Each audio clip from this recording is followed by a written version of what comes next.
নমস্কাৰ বাইদেউসকল, সিটু আসামে আজি ৰাজ্যৰ অংগনবাড়ী কৰ্মী সহায়িকা, মধ্যাহ্ন ভোজনৰ ৰন্ধন কৰ্মী সহায়িকা আৰু আশা কৰ্মীসকলৰ দীৰ্ঘদিনীয়া দাবীসমূহ পূৰণ কৰা সন্দৰ্ভত বহুকেইটা গুৰুত্বপূৰ্ণ খবৰ দিছে। যিকেইটা খবৰ ৰাজ্যৰ প্ৰতিগৰাকী আঁচনিভুক্ত কৰ্মী সহায়িকাই জনাটো অত্যন্ত প্ৰয়োজন।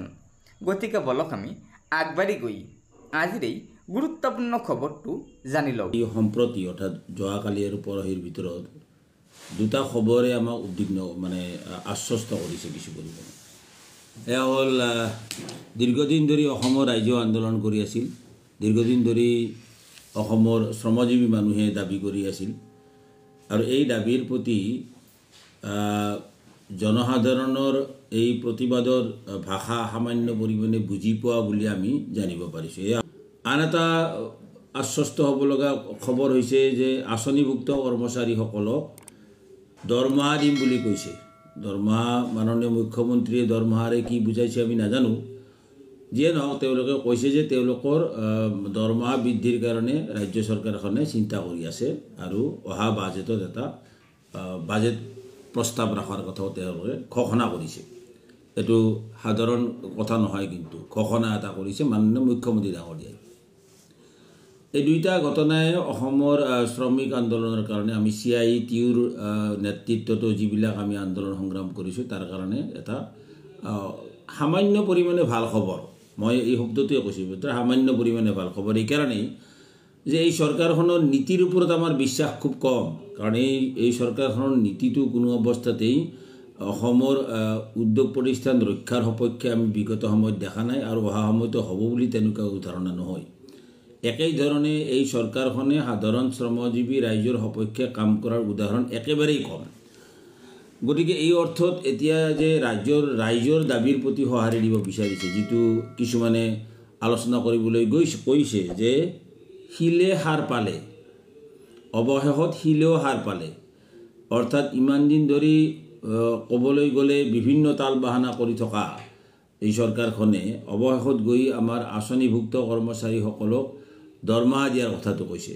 দৰমহা যদি প্ৰকৃতাৰ্থত মাননীয় মুখ্যমন্ত্ৰীয়ে দৰমহা দিয়ে তেতিয়াহ'লেতো আৰু বেছি প্ৰশংসনীয় কাম হ'ব। কিয়নো এই আঁচনিভুক্ত কৰ্মচাৰীসকলে দৰমহা বা মজুৰি নাপায়, এওঁলোকে সামান্য এটা মাননি পায়, অনাৰেৰিয়াম পায়। এওঁলোকৰ কোনো দৰমহা গাঁথনি নাই।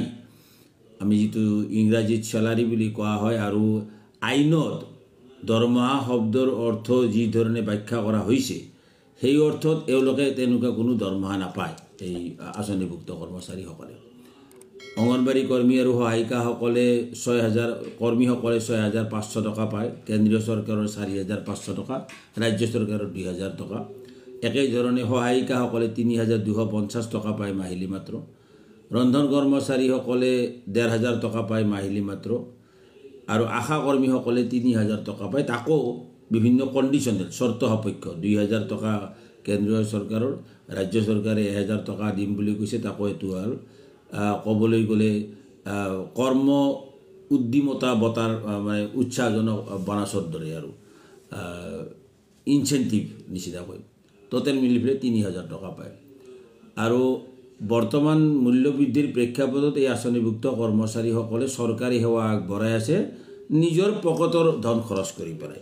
কাৰণ তেওঁলোকে যি অন্যান্য মহিলা হিচাপে তেওঁলোকে যিখিনি খাদ্য খাব লাগে, তেওঁলোকৰ যি কাপোৰ কানি, তেওঁলোকৰ যি আচৰণ, তেওঁলোকৰ অহা যোৱা খৰচ, অন্যান্য খৰচ, এই সকলো মিলি পেলাই তেওঁলোকে চৰকাৰৰ পৰা মাননি ধনেৰে এই ধন মিটাব নোৱাৰে।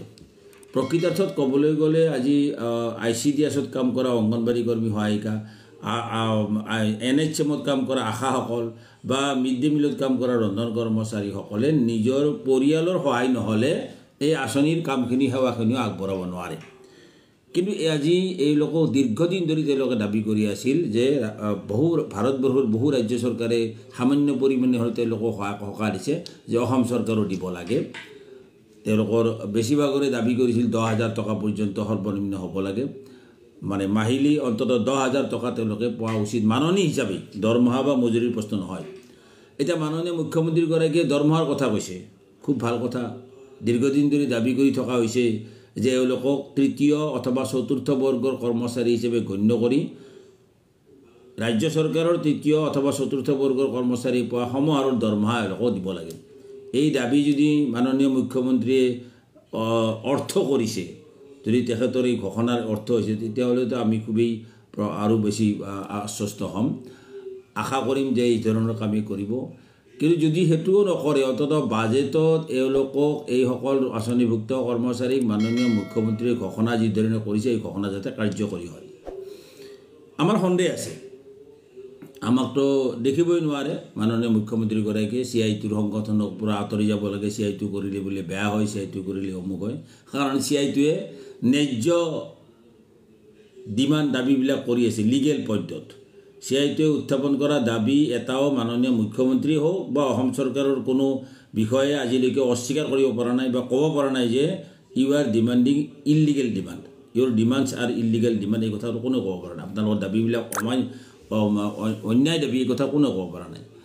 এতিয়া এই দাবী যদি আজি তেওঁলোকে গ্ৰহণ কৰে, আমি খুবেই আশ্বস্ত হ'ম।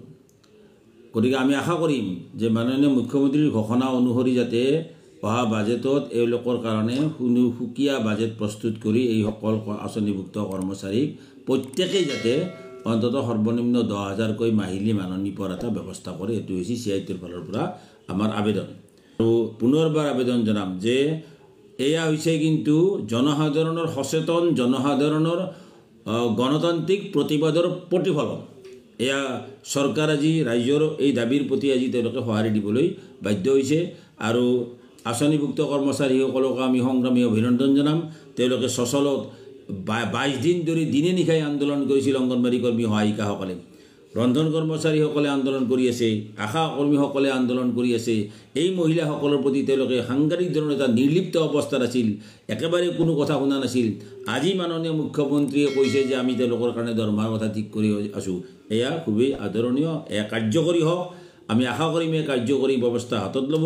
কিন্তু লগে লগে CITUৱে এটা সংগ্ৰামী শ্ৰমিক সংগঠন হিচাপে এই কথাও কম, ফেব্ৰুৱাৰীৰ 1 তাৰিখে ৰাজ্য চৰকাৰে প্ৰস্তুত কৰা বাজেটৰ মাধ্যমত যদি আঁচনিভুক্ত কৰ্মচাৰীসকলৰ এই ঘোষণা মতেই বাজেট প্ৰস্তুত আপোনালোকে নকৰে, তেতিয়াহ'লে কিন্তু স্বাভাৱিকভাৱেই অসমৰ 2,71,000 আঁচনিভুক্ত কৰ্মচাৰীক CITUৱে আকৌ নেতৃত্ব প্ৰদান কৰি এই চৰকাৰৰ এই নীতিৰ বিৰুদ্ধে কিন্তু প্ৰবল প্ৰতিবাদ হ'ব। যি প্ৰতিবাদক আপুনি বাধা দিয়াৰ ক্ষমতা আপোনালোকৰ হয়তো কিমানখিনি থাকিব আমাৰ সন্দেহ আছে।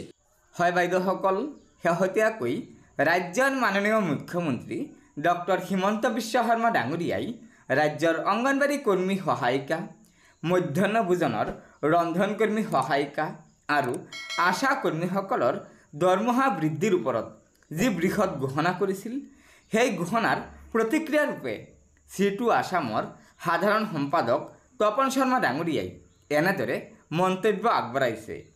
গতিকে বাইদেউসকল, এয়া নিশ্চয় ৰাজ্যৰ অংগনবাড়ী কৰ্মী সহায়িকা, আশা কৰ্মী আৰু মধ্যাহ্ন ভোজনৰ ৰন্ধন কৰ্মী সহায়িকাসকলৰ বাবে এটা অত্যন্ত গুৰুত্বপূৰ্ণ খবৰ দিছে CITU আসামৰ মুৰব্বী তপন শৰ্মা ডাঙৰীয়াই। গতিকে লগৰ বান্ধৱীসকলক এই ভিডিঅ'টো শ্বেয়াৰ কৰি আজিৰ এই গুৰুত্বপূৰ্ণ খবৰটো জনাই দিব। আৰু নতুনকৈ অহা বাইদেউসকলে অনুগ্ৰহ কৰি আমাৰ এই চেনেলটো ছাবস্ক্ৰাইব কৰি ল'ব। গতিকে আজিৰ ভিডিঅ'টো ইয়াতে সমাপ্ত কৰিলোঁ। ধন্যবাদ। জয় আই অসম।